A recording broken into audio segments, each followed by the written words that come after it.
In December 2019, China notified the World Health Organization of several cases of human respiratory illness.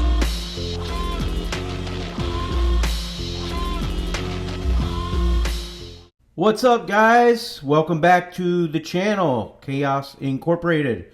This is Dan Collins coming to you from here in Miami on Saturday night, July the 30th, 2022. We got a lot to cover this week. This episode is called Chaos Reigns. The chaos continues. Today's episode, we're going to cover kind of region by region. I'm going to start off in China. Obviously, in Asia Pacific, that's taken the front page with Nancy Pelosi's a pending visit this week. The Chinese threaten to shoot the plane down. I'm going to go through that. I'm going to go through Europe again, and then I'll cover the Americas, where there's also a lot of news coming out here in the United States. So, starting off in the Asia Pacific, Chinese economy right now is in a very fragile state. Cell phone shipments down 10%. You've seen the property plunge. Prices actually haven't gone down, but the new unfinished new construction is been stalled. So in China, you buy properties 2 years, 3 years ahead of when it actually gets done. And then due to COVID policies, these things have stretched out now 4 or 5 years. People have probably finally said, we're not going to pay the mortgage. And you've seen a lot of protests and things like this common in the Chinese property sector, okay? I lived in China 20 years. Don't mess with our money. That's the only thing you got to worry about in China. You will get people hitting the streets, okay? I participated in a few protests at a few properties myself. So, in general, though, keep in mind, it's not the end of the world for the Chinese economy or the property. It is, the economy in general is worse it's been in 20 years. You got new graduates coming out, can't find jobs, property's stalled. Prices aren't going down, but the appreciations have finally stopped after 20-some years. And the overall economy, yeah, the Chinese are decreasing their interest, the bank lending rates. They are putting in stimulus programs, so they're, inflation is actually contained in China. But at the end of the day, China has a real economy. They have real manufacturing. They have real customers and factories. They're going to be fine. I don't really worry about China. What I do worry about, I will go back and touch on the interesting sector in China that came out this week, is the casinos. So I was covering the casinos for a long time. Macau, the city of Macau, passed Las Vegas back in 2016 in terms of gambling revenues. So that's six years ago now.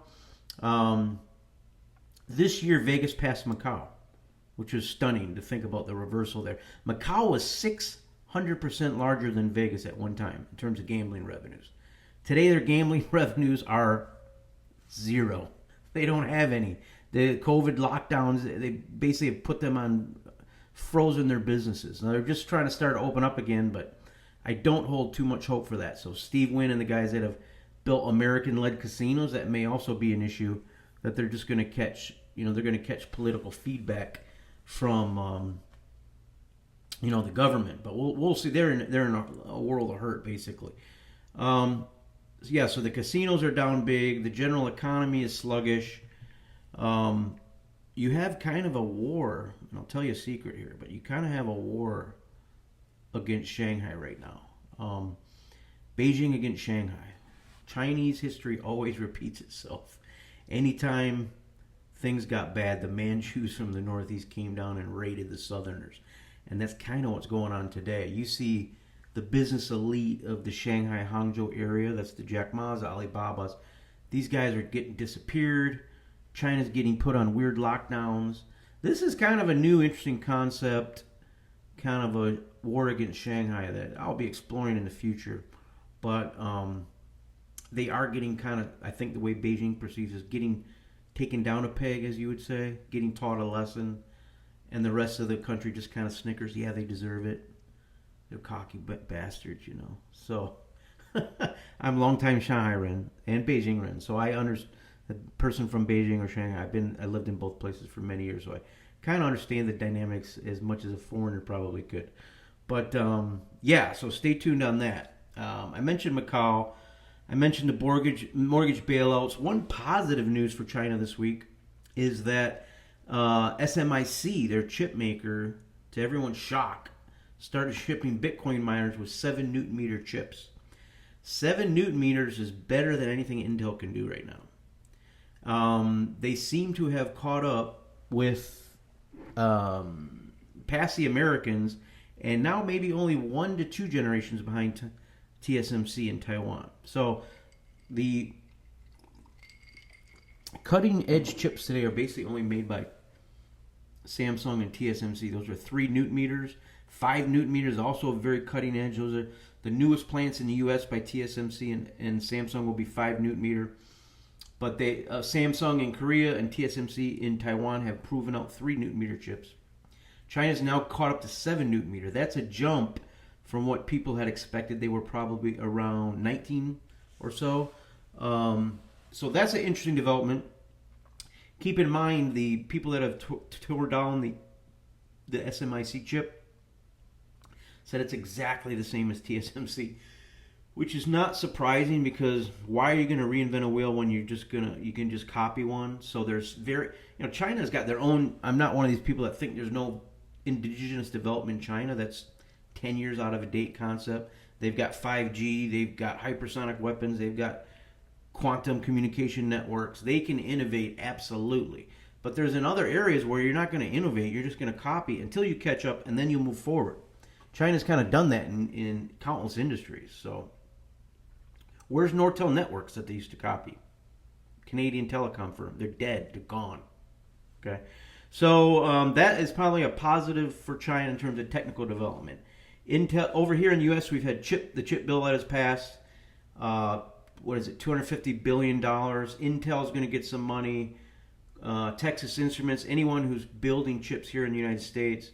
I normally don't like corporate welfare, but in this case, the whole world is stacking money into their chip making technology, into their own companies.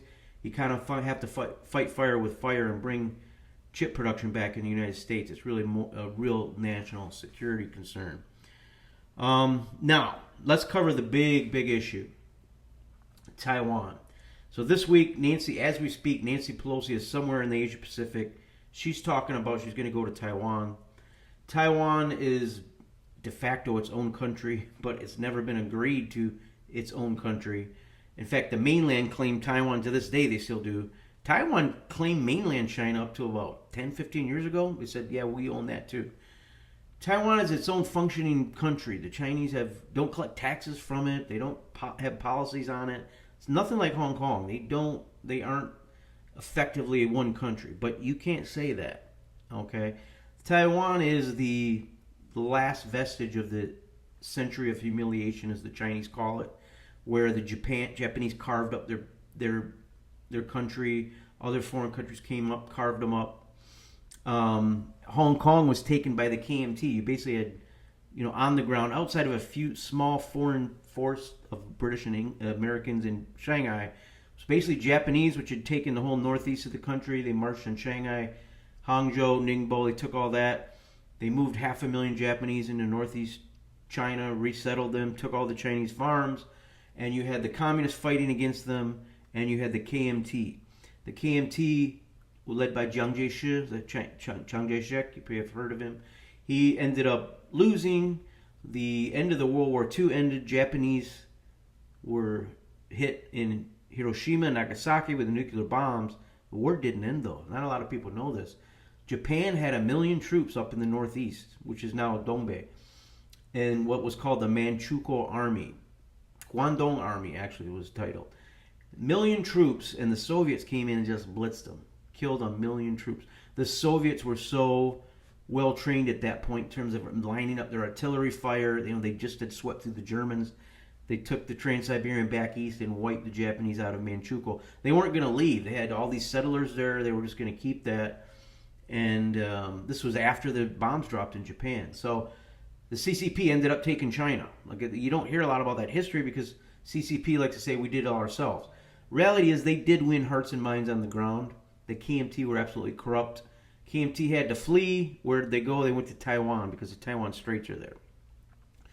Once they were over there, they took all the art, the treasures, all the money, took a bunch, took everything they could get their hands on, all the hot ladies. That's why to this day Taiwan has very beautiful women, and and that's the way it's been. It's been a stalemate all these years. And so to this day now in Taiwan, you have different factions of people. Okay, you have the original settlers. They originally go back 2,000 years. It was kind of people from Philippines, like kind of natives, and some Han came over from the mainland of Taiwan and actually ate those people. So there was a lot of, this is way primitive times, cannibalists. You can research the history. They basically wiped out, ate those natives. Then you had kind of Han Chinese that were natives there for thousands of years. And then in World War II, you had a huge group from the mainland. The KMT came over, resettled all the KMT army over there and everything. So to this day, you have young Taiwanese, 30 and under, that believe I'm Taiwanese. They don't care where their families came from. We're Taiwanese. We deserve to be independent. And then you have the middle-aged, the older generations. You have the families that have been there for hundreds of years, 1,000 years. The natives, they hate China. They hate the CCP. We're Taiwanese. They want Taiwanese independence. Then you have the older families that came from China that love the mainland, don't like the CCP because their families were all KMT officials.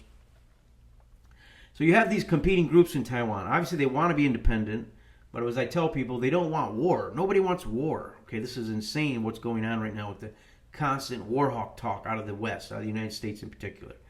Okay, they want business. 10% of Taiwanese live in the mainland now.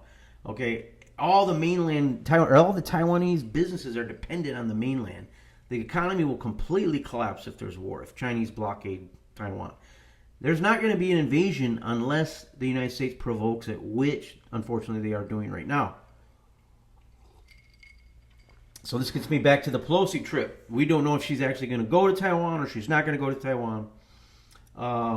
If she goes to Taiwan, the Chinese state newspapers have threatened that we're going to maybe turn the plane around. We maybe will shoot it down. This is serious stuff. I've predicted for a long time we're going to provoke China over Taiwan. We're going to lose some ships, and we're going to have World War III. And then a month's going to go by, and we're going to realize no boats have come from China. Nobody has anything. We don't have clothes. We don't have auto parts. We don't have chemicals. We don't have steel. We have nothing. And then the United States starts to eat itself. That will be the end, basically the end of the United States. Nobody in Washington, D.C. understands this because they've never had real jobs. Okay, everything, they're called the laptop class. They go from academia, they get their degree, they get their master's, they go into think tanks. They spend their whole life in Washington, D.C. bickering over politics. They've never walked a factory floor. They don't understand how real economies develop. That's how you can spend 20 years in Afghanistan and never build a road and spend all your time protecting poppy fields. Okay? We're headed for a collision here. We're headed for destruction. Unless someone wakes up in D.C., but I don't see them waking up at this point. Stay tuned for this. If we really get into a shooting war with China, my recommendation is use your banks, your savings. That will become nothing. Buy perishables off and buy goods off Amazon, which you can resell quickly, because that Amazon stuff will never be stocked up. Okay? Trust me. I've been living in China 20 years. I've been doing business 30 years. I'm very well integrated into the business global supply chain networks. I understand who makes what where it's made, how it flows, and there is a huge blind spot in the United States about how much is actually made in China. You don't need to shut that much down out of China, and you'll completely shut the United States economy. Gone. Nothing will be going on. Okay. So that's what's going on in Asia. I gave a little bit update on the Taiwan issue. The last thing I'll mention on Taiwan is the F-35s. The military has told Pelosi not to go. Biden doesn't want her to go. Her trip was leaked, apparently by maybe the Biden administration. That's the rumors on the networks. And all of a sudden, the F-35s have been grounded now. So there's no F-35s to escort Pelosi. Are they trying to send her a message like we're not going to protect you? I don't know. It's kind of interesting timing. that's what's going on in Asia. I think that takes precedence right now because until we get through this Taiwan crunch and the Pelosi visit, which is we're completely escalating the situation for no reason at all. Okay, my recommendation here in the United States is we have to look at the reality of the economic fundamentals and start rebuilding the country. Okay, it's gone. It's gone. It's going. Okay, rebuild it. The CHIPS Act, great start. Start to rebuild everything. Okay, you got to get manufacturing and real jobs back. You got to stop the drugs. You got to stop the illegal immigration. You got to stop the cartels running the southern borders. You have to go back you have to stop the money printing so real price signals can go out in the market and real businesses can get built back up again, employing Americans, reduce the dole, get people back into the work, make people proud to have a job and a paycheck. And as long as we keep destroying these concepts with printed money, we're just in the backside of hell. It just keeps slipping. Look at the crime statistics, the drug overdoses, the homelessness. It just gets worse and worse. So I'll get back to the U.S. in a minute. First I wanted to cover is Europe. So I just coming back from Europe. As you know, in my last video, episode 6. This is episode 7. Hanover now this week has turned off hot water to public buildings. They stopped the fountains. They're trying to conserve energy. As I mentioned on some previous videos, you don't beat Putin by shutting down your $18 trillion economy. That's what they did. They cried like babies. These people are not adults. Stop sending money to Putin. Russian gas is only 2% of their GDP. It's nothing to Putin. He just shuts it down. He doesn't care. Okay, crude oil, much, much more important, but not gas. But when you don't have gas in Europe, you don't have heat, you don't have electricity. The factory's shut down. All right? So you've got BASF, one of the world's largest chemical manufacturer, has shut down ammonia production now. Okay, they're trying to keep their facilities running. If they don't get enough gas, that equipment breaks. Okay, we're heading into the winter. Europe needs to be 80% full on gas storage heading into winter. They're like at 20% now, and they can't get gas. So an interesting thing I talked about on Twitter this week. You can follow me at Dan Collins 2011. Lavrov, and I predict this on Twitter through one of my sources that lived in Russia a very long time, and most likely intelligence agent connected. You say that. He told me, he's like, watch Russia use the gas crisis to force the Germans onto Nord Stream 2. So Nord Stream 1, Nord Stream 2 brings gas from Russia directly via pipeline through the Baltic Sea into Germany. Okay, what's the problem there? The problem is that it bypasses the Ukrainian gas network, the old Soviet-built gas network. This gas network is the power base of the Ukrainian oligarchs, including Kolominsky, who's Hunter Biden's former boss. As Nord Stream 2 was coming online, you saw the shellings in the eastern Donbass by Ukraine go up and up and up and up. This is before the war. They were doubling every month. The war starts. Surprise, Nord Stream 2 is not coming online, so now you need the Ukrainian Soviet gas network. Keep those gas transit fees plugging. Now what Russia's going to do is they're going to force... Everyone was happy Nord Stream 1 restarted. Instantly they came out, oh, sorry guys, we need maintenance. We're only going to be able to supply you 20% of Nord Stream 1 capacity. But hey, Nord Stream 2 is available. It's ready to go. You just politically blocked it. So the idea here is the Russians want to force Europe to take Nord Stream 2. They'll give them the gas. Get Nord Stream 1 online. Nord Stream 2 is back online. Then just shut off the Ukrainian gas network completely. There goes all the gas transit fees. Ukrainian oligarch power base is gone. They don't have any gas transit fees to collect. That is a strategy the Russians, and I kind of predicted that 3-4 days on Twitter before Lavrov came out with it. So I was pretty surprised by that. So this is interesting. So we've been telling the Europeans this whole time, this whole war, going on 6 months now, you need to shut off your electricity. Just get some firewood and some stoves. Same thing comes out in the news. I realize uranium from Russia is not sanctioned in the United States. So 50% of the United States uranium comes in from Russia and Kazakhstan. We didn't sanction that. Otherwise, our nuclear power plants wouldn't have feedstock to keep running. So we're going to keep our lights on, but guys in Germany, you need to shut off your lights, shut down your factories, and no hot showers, guys. Sorry.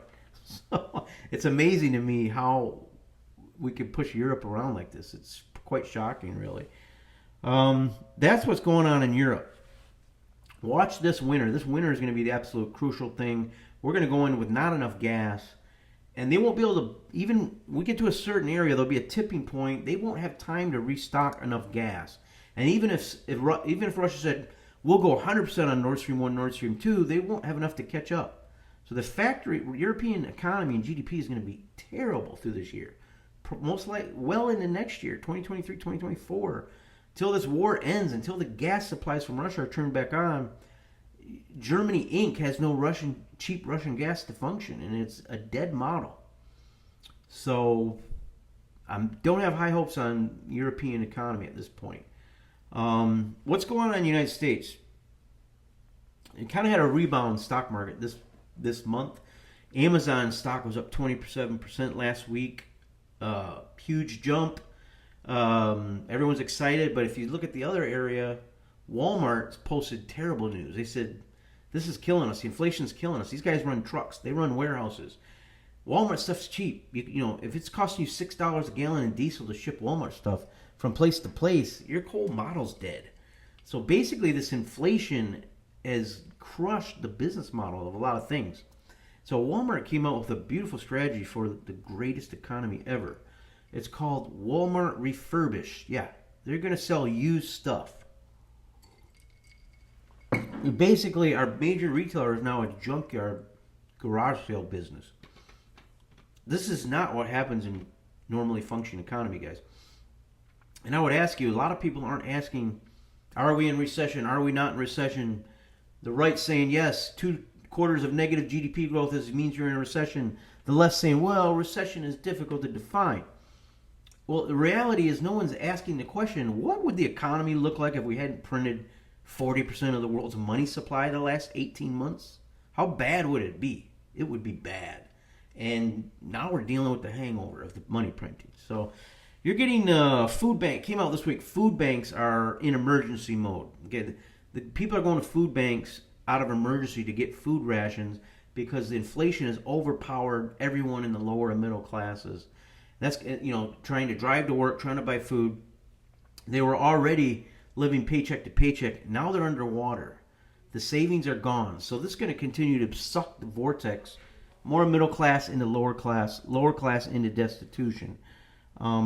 This is something to really watch out for.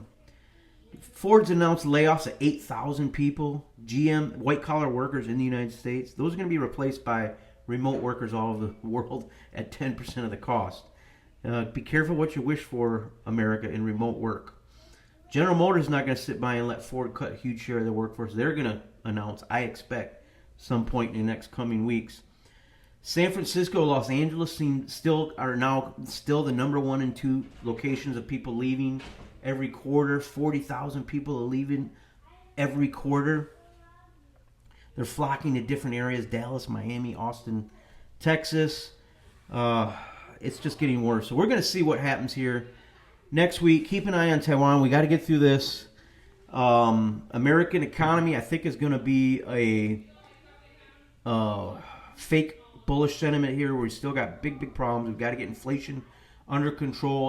We do have seen the first signs that it might start to slow down. And crypto has come back big time in the last few weeks. Watch Bitcoin. I think it's the hardest asset in the world. Eventually, it's going to be back up 100,000, 200,000 and more. It's just a matter of time. It's all mathematical. So keep it up, guys. I'll follow up soon with another video. Try to give some more solutions maybe to all these problems. Until we talk again on next episode, we'll talk soon. Thanks very much, guys. Take care. Bye.